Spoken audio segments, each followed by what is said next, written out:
Teriak Anies Presiden, pendukung Anies disemprot, malu sampai ke ubun-ubun. Di sini akan diwakili sambutan dari para tamu oleh Bapak Anies Baswedan.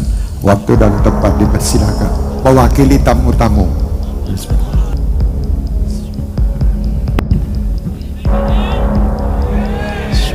Jangan ada yang teriak-teriak presiden atau tidak presiden. Ini acara maulid bukan kampanye. Paham? Jadi saya mohon acara maulid jangan dikotori dengan ucapan lesan orang-orang yang tidak bertanggung jawab. Ya beginilah kalau sudah kecanduan politik identitas. Gak bisa lihat panggung sedikit aja langsung aja pendukung Anies teriak, Anies Presiden. Padahal itu panggung perayaan Maulid Nabi. Sekalian aja nanti ada mungkin duka cita, ada panggungnya, lu naik juga sebut-sebut Anies Presiden.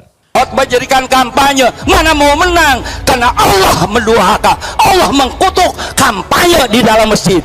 Dengarkan, ada orang dagang aja di masjid, Nabi sumpahin nggak laku. Begitu, masjid adalah rumah Allah. Begitu siapapun masuk masjid, partai berbeda, paham berbeda. Begitu keluar dengar khotbah, keluar tenang, betul-betul.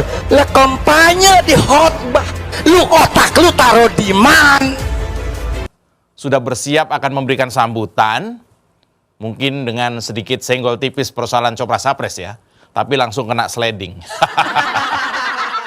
Ya inilah salah satu bahaya dari para penikmat politik identitas, penunggang agama, yang tidak disadari oleh para penggunanya.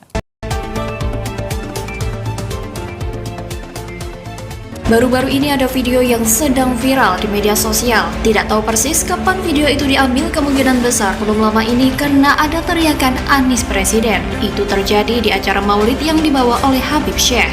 Jadi ceritanya Anies hadir dan tampak mau berikan kata sambutan, lalu tiba-tiba ada teriakan Anies Presiden.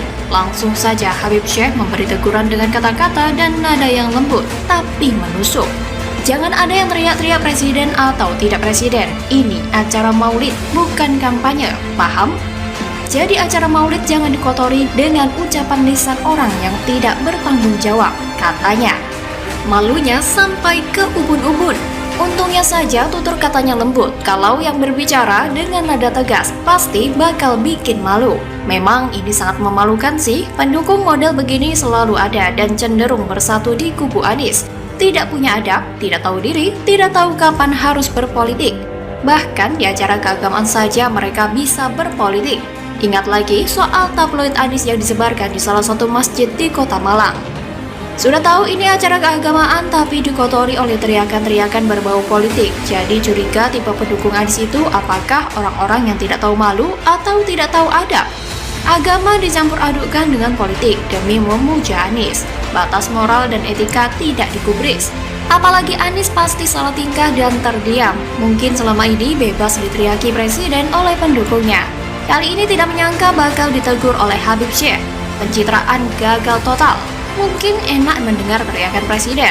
Ada rasa bangga yang sulit dijelaskan dengan kata-kata. Ternyata plot twist.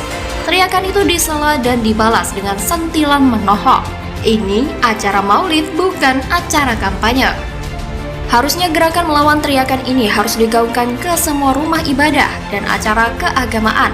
Banyak pendukung Anies yang lebay dan norak, dikit-dikit teriak presiden. Kalau lagi di lapangan, silakan teriak sebebasnya. Tapi di acara keagamaan ini terlalu banget.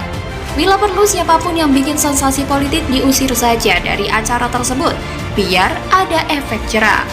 Saya kadang pikir harusnya Anies yang menegur agar tidak ada teriakan-teriakan presiden seperti itu. Anies paham, acara keagamaan bukan acara politik.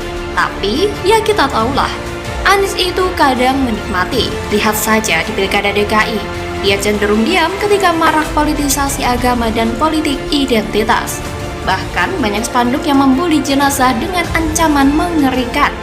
Akhirnya kena batunya sendiri. Salah tingkah, mati gaya dan pura-pura tidak dengar teguran dari Habib Syekh. Selama ini Anies nyaman diteriaki presiden di mana-mana. Jadinya dia berharap yang sama, ternyata zong. Pendukungnya kena tegur, tapi Anies yang paling kena dampaknya.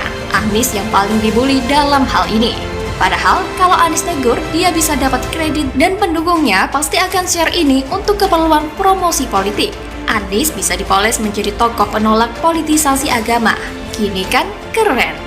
Tidak tahu persis apa yang mau disampaikan Anies dalam acara tersebut. Mudah-mudahan Anies hanya menyampaikan sesuai tema acara, meski semua orang juga tahu Anies hadir sekalian untuk cari panggung buat dirinya. Tapi kalau misalnya dia mau nyelipin narasi berbau kampanye, dipastikan terjadi improvisasi dan perubahan rencana saat itu juga. Intinya, praktik penyelipan narasi kampanye di rumah ibadah atau acara keagamaan harus dilawan dengan keras. Jangan biarkan ini menjadi sesuatu yang lumrah karena terus dilakukan berulang-ulang. Sudah cukup Jakarta jadi korban keganasan politik identitas. Pemimpin dan pendukung yang memakai cara licik seperti ini tidak layak jadi pemimpin negara ini. Bisa-bisa hancur negara ini.